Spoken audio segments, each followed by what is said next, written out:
Hello link share कर शुरू करें। एक काम कर टेबल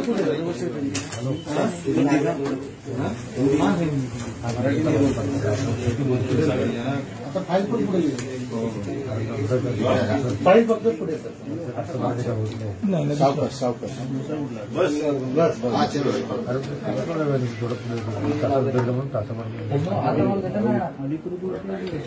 रेडी रेडी का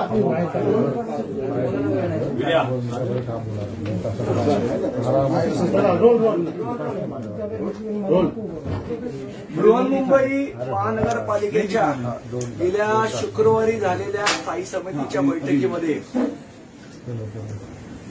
महानगरपालिकेच्या 10वीच्या विद्यार्थ्यांना टॅबसाठीचं टेंडर काढण्यात आलं. जवळजवळ 40 कोटी रुपयांचं 39.5 कोटी रुपयाचं हे टेंडर आहे आणि ते टेंडर स्थायी समितीतल्या काही सदस्यांनी विरोध करून सुद्धा ते मंजूर करण्यात आलं. या टेंडरमध्ये 2 महत्वाचे घोटाळे झालेल्याचं निदर्शनास येतं. एक, हे टेंडर पुरवणारी म्हणजे जे टॅप पुरवणारी कंपनी आहे या कंपनीला कशा पद्धतीने फेवर केलं गेलं हा एक भाग, आणि दुसरा त्या टॅबमध्ये असलेल्या सुविधांबद्दल, म्हणजे कुठल्या सुविधा असायला पाहिजेत आणि त्याशिवाय कुठल्या सुविधा नाहीत. हे 2 प्रकारचे घोटाळे आपण त्याचं वर्गीकरण करू शकतो टॅबच्या घोटाळ्याच्या बाबतीत. पहिले मी सुविधांबद्दल सांगतो तुम्हाला. मुळात 10वीची परीक्षा आता मार्चमध्ये आहे. टेंडर परवा मंजूर करण्यात आलं म्हणजे 10वीची परीक्षा होण्याच्या आधी मुलांना हे टॅब मिळणार नाहीये. कारण आता मंजूर झालंय, मग त्याची वर्क ऑर्डर निघणार आणि मग ते टॅब प्रोक्युअर करणार, मग मुलांपर्यंत जाणार. आणि त्या महत्वाचा विषय त्या टॅबमध्ये असा आहे की ते टॅब तुम्हाला घरी घेऊन जाता येणार नाहीये. ते फक्त शाळेमध्ये वापरता येणार आहे. त्या टॅबमध्ये जे शिक्षणाचं कंटेंट आहे ज्याला आपण टॅबमध्ये म्हणतो त्या कंटेंटमध्ये फक्त अभ्यासक्रमाचा कंटेंट आहे. त्याच्यामध्ये टेस्ट लिहिण्याची किंवा परीक्षा देण्याची अशी कुठलीही सुविधा त्या टॅबमध्ये नाही. त्या टॅबमध्ये जर आपण बघितलं तर 6 वेळेला त्या टॅबच्या टेंडरमध्ये बदल करण्यात आले. म्हणजे पहिलं जेव्हा टेंडर प्रसिद्ध झालं ते 11/8/2021 रोजी प्रसिद्ध झालं आणि ते टेंडर क्लोज झालं 4/10/2021 रोजी क्लोज झालं. या 2 महिन्याच्या कालावधीमध्ये 6 वेळेला या टेंडरमध्ये बदल करण्यात आले. आता हे बदल का करण्यात आले टेंडरमध्ये हा महत्वाचा प्रश्न आहे. यामध्ये एक सर्वात महत्वाची फीचर असणं आवश्यक होतं. त्या फीचरचं जे नाव आहे त्याचं ई लर्निंगची जी फीचर आहे म्हणजे मुलांना शिक्षकांबरोबर इंटरॅक्शन करण्याची जी फीचर आहे तीच फीचर आहे मुळात टॅबमध्ये नाही. म्हणजे फक्त पुस्तकासारखा तो टॅबचा वापर होऊ शकतो. त्याच्यामध्ये शिक्षक शिकवतायत आणि तो घरी बसून अभ्यास करू शकतो किंवा त्यांनी टेस्ट दिला तर घरी बसून सोडवू शकतो. ही जी फीचर त्या टॅबमध्ये असायला पाहिजे ती फीचर त्या टॅबमध्ये नाही. त्याला असं म्हणतात लर्निंग मॅनेजमेंट सिस्टीम. ही लर्निंग मॅनेजमेंट सिस्टीमची अट जेव्हा तो टॅबचं टेंडर काढलं त्यावेळेला ती त्याच्यामध्ये समाविष्ट होती, पण जे 2 महिन्यात जे चेंजेस केले गेले त्याच्यामधनं ती सिस्टीम काढून टाकण्यात आली. त्याच्यामध्ये कुठल्याही प्रकारचं सिम कार्ड नाही टॅबमध्ये, वायफाय नाही, त्यामुळे ते टॅब घरी वापरता येऊ शकत नाही. आणि माझी जी माहिती आहे जर चुकीचं असेल तर मला सन्माननीय महापौरांनी करेक्ट करावं.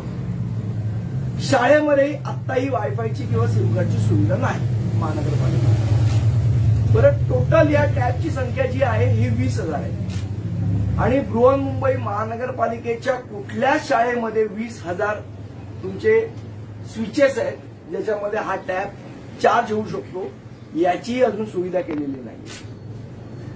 4 वर्षापूर्वी जेव्हा ते टॅब खरेदी केले, आज ते टॅब कुठे आहेत हा महत्वाचा प्रश्न. ते जे टॅब मुलांना दिले होते ते टॅब कुठे गेले? ते मुलांकडून परत घेतले का? घेतले असतील तर कुठे आहेत? नाही घेतले असतील त्या मुलांकडे आहेत का? ते टॅब चालू आहेत का? असे असंख्य प्रश्न इथे निर्माण झालेले आहेत. जरी मुख्यमंत्र्यांना वाटत असलं की प्रश्न विचारायला अक्कल लागत नाही, तरीही मला त्यांना अतिशय नम्रतापूर्वक सांगावं लागतं, प्रश्न विचारायला अक्कल लागत नाही आपलं म्हणणं असलं तरी घोटाळे करायला अक्कल लागते आणि ती तुम्ही बरोबर वापरताय. घोटाळ्यांसाठी स्थायी समितीची जी कार्यप्रणाली झालेली आहे ती वीरप्पन गँगसारखी कार्यप्रणाली आहे. वीरप्पननी ज्या पद्धतीने लोकांना लुटलं त्या पद्धतीने शिवसेनेचे सदस्य स्थायी समितीमध्ये लोकांना लुटण्याचं काम करतात. आता हा सुविधांबद्दल मी तुम्हाला सांगितलं. आता हा टॅब एकाच कंपनीला देण्यासाठी कसा पद्धतीने घाट घातला हे तुम्हाला मी सांगणार आहे. या पूर्ण निवड प्रक्रियेमध्ये, टेंडर प्रक्रियेमध्ये 3 लोक क्वालिफाय झाले. त्यांची नावं आहे अँपरसँड ग्रुप. आणि याच ग्रुपमधल्या आसाम इलेक्ट्रॉनिक डेव्हलपमेंट कॉर्पोरेशन ही एक कंपनी क्वालिफाय झाली. दुसरी डॉरिक इन्फ्रा प्रायव्हेट लिमिटेड ही एक कंपनी क्वालिफाय झाली. तिसरी इंडुस्पार्क इंटरनॅशनल प्रायव्हेट लिमिटेड ही एक कंपनी क्वालिफाय झाली. या 3 कंपन्याच क्वालिफाय झाल्या. आता या 3 कंपन्यांचं आपण नेटवर बघू शकता, त्यांच्या वेबसाईटवर. ही जी हा जो अँपरसँड ग्रुप आहे या ग्रुपच्याच अंडर या कंपन्या आहेत. आता ही जी आसाम इलेक्ट्रॉनिक डेव्हलपमेंट कॉर्पोरेशन ही जी कंपनी आहे ही त्यांच्या वेबसाईटवरच आहे. ही ती कंपनी आहे. दुसरी जी कंपनी आहे त्यांची इंडुस्पार्क ही कंपनी आहे आणि एकाच ग्रुपमधल्या या कंपन्या आहेत. आणि जी तिसरी कंपनी आहे डॉरिक इन्फ्रा प्रायव्हेट लिमिटेड ही याच्यातली जी विपगर शाळा आहे या विपगर शाळेचं इन्फ्रास्ट्रक्चर बनवून देणं, म्हणजे ती शाळा बांधून देणं, त्याचे वर्ग बांधणं हे काम करणारी कंपनी आहे. कन्स्ट्रक्शन कंपनी आहे आणि ती टॅबसाठी क्वालिफाय झालेली. म्हणजे एकाच ग्रुपमधल्या 3 लोकांनी निविदा भरलेल्या आहे. महानगरपालिकेच्या जो टेंडरचा जो नियम आहे त्या नियममध्ये स्पष्ट म्हटलेलं आहे की जर एकाच ग्रुपमधल्या सिस्टर कंपन्यांनी टेंडर भरलं तर त्या सगळ्या कंपन्या ब्लॅकलिस्टेड होतील. हे आम्ही नाही म्हणते, महानगरपालिका म्हणते आणि त्यांच्या टेंडर कंडिशनमध्ये त्या पद्धतीची अटी आणि शर्तींमध्ये ते नमूद केलेलं आहे. मग असं असताना या कंपन्यांनाच काम का मिळालं हा प्रश्न आपल्याला पडतो. तर ह्या जी अँपरसँड जो ग्रुप आहे त्या कंपनीच्या विपगर नावाने शाळा चालतात. त्या विपगरसाठी हे टेंडर मिळावं त्याच्यासाठी हा सगळा खटाटोप केलेला आहे. आणि विपगरला का मिळावं तर आपल्याला माहित असेल की नाही मला माहित नाही, पण त्याचे कंपनीचे संचालक आहेत श्री रुस्तम पेप्सी कारीवाला. त्यांचं कुठे मला थोडं अंधेरी का कांदिवलीला कुठेतरी ऑफिस आहे. दिनांक 17/6/2019 रोजी या विपगर शाळेच्या कार्यक्रमामध्ये सन्माननीय आदित्य साहेब ठाकरे उपस्थित होते आणि त्यावेळेला आदित्य ठाकरे आमचे जवळचे स्नेही आहेत असं कोण म्हणतंय? श्री रुस्तम पेप्सी कारीवाला म्हणताय. आणि त्यांच्या शाळा कुठल्या आहेत? विपगर आहे. त्या कंपनीचे कुठल्या संचालक आहेत तर अँपरसँड ग्रुपचे ते मुख्य संचालक आहेत. आणि त्याच कंपनीला हे काम मिळावं याच्यासाठी हा सगळा खटाटोप झालेला आहे. मला असं वाटतं की लोकांना असं वाटत असेल की 10वीच्या विद्यार्थ्यांसाठी हे टॅबचं टेंडर काढलेलं आहे, पण हे अजिबात खरं नाही. कारण 1 मार्चपर्यंत म्हणजे जेव्हा परीक्षा होणार आहे तेव्हा त्या विद्यार्थ्यांना तो टॅब मिळणार नाहीये. आणि जरी मिळाला तरी त्या टॅबचा उपयोग शून्य आहे. कारण त्याच्यामध्ये वायफाय नेटच्या सुविधा नाहीयेत, टीचर्स बरोबर इंटरॅक्शन करण्याची सुविधा नाहीये. त्या टॅबवर उद्या जर ऑनलाईन एक्झाम झाल्या तर त्या ऑनलाईन एक्झाम या मुलांना देता येणार नाहीयेत. ते टॅप ते घरी घेऊन जाऊ शकत नाहीत. अशा सगळ्या सुविधांच्या अभावाखाली या टॅपची खरेदी झालेली आहे आणि जवळजवळ 40 कोटी रुपये हे लोकांचे टॅपच्या नावाखाली लुटले जात आहेत आणि या पद्धतीचा कारनामा हा पुन्हा एकदा वीरप्पन गँगनी केलेला आहे. म्हणून आम्ही म्हणतो की वीरप्पन गँग ही खूप जोमात आहे, पण जनता आणि विद्यार्थी मात्र कोमात आहे. सवाल करना है? हो, सुट्टी पडायच्या आधी तर काय मुलांच्या हातात टॅब येत नाही.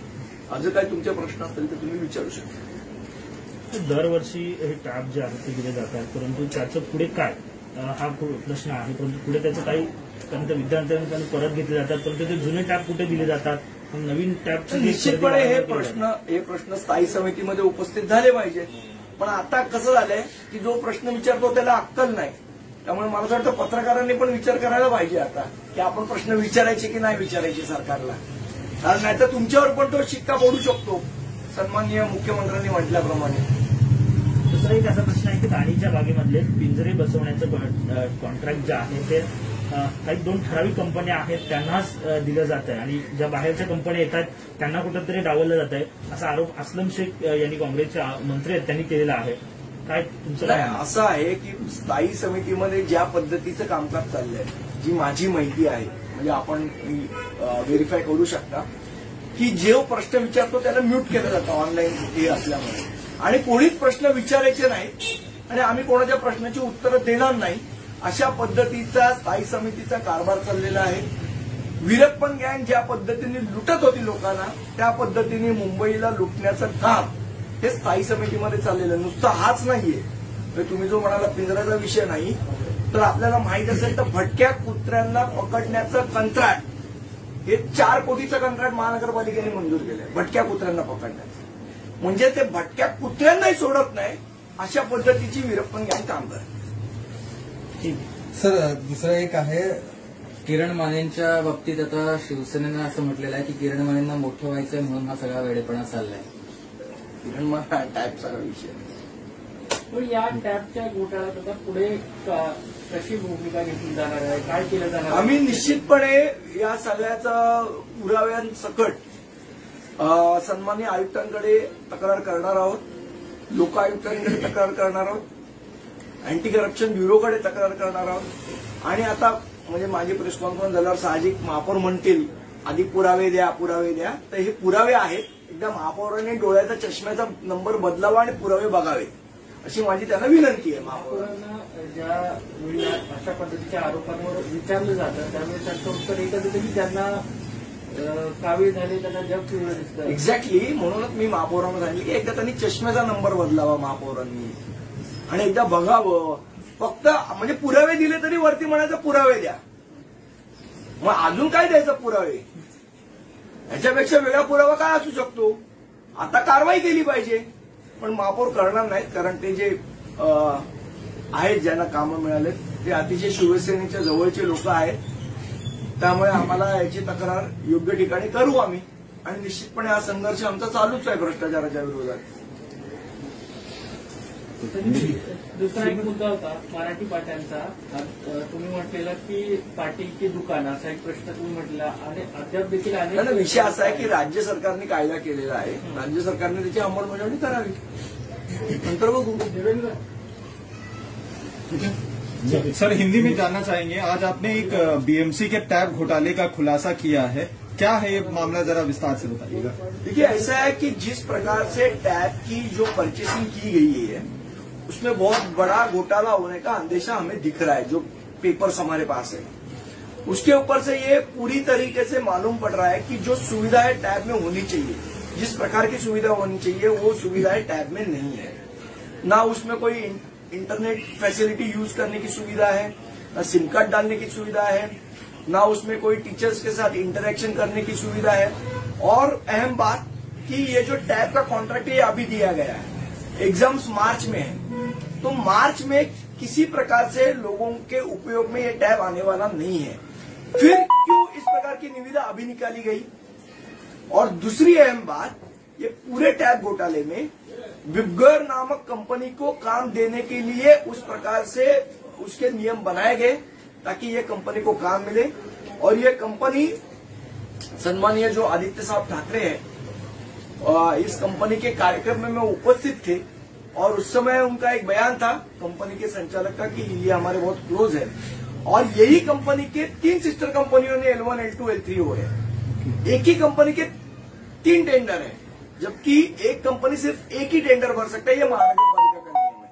तो एक कंपनी को 3 टेंडर भरने की इजाजत किसने दी, क्यों दी और फिर वो क्वालिफाई कैसे हुए, ये सवाल यहाँ उपस्थित होते हैं और इसका जवाब हम महानगर पालिका से मांग रहे हैं और इसके बारे में हम महापालिका के कमिश्नर, एंटी करप्शन ब्यूरो और लोकायुक्त तीनों के पास इसकी हम कंप्लेंट करने वाले हैं।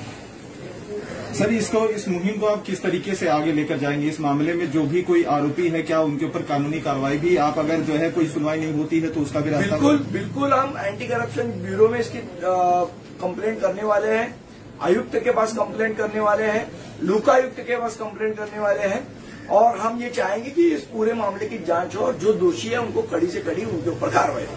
सर, एक सवाल ये भी है, असलम शेख जो इस समय महाराष्ट्र कैबिनेट के मंत्री हैं, उन्होंने अभी थोड़ी देर पहले एक खबर आई है कि एक लेटर लिखा उन्होंने इकबाल चहल जो बीएमसी के कमिश्नर हैं, उसमें उन्होंने कहा है कि बड़े पैमाने पर। असलम शेख जी से मेरा एक सवाल है जी, जब ये सब इस प्रकार के कॉन्ट्रैक्ट जब स्थायी समिति में आते हैं तो खुद को अपोजिशन पार्टी कहने वाली कांग्रेस वहां चुप्पी क्यों साधे बैठती है, वहां पे वो बात क्यों नहीं करती है?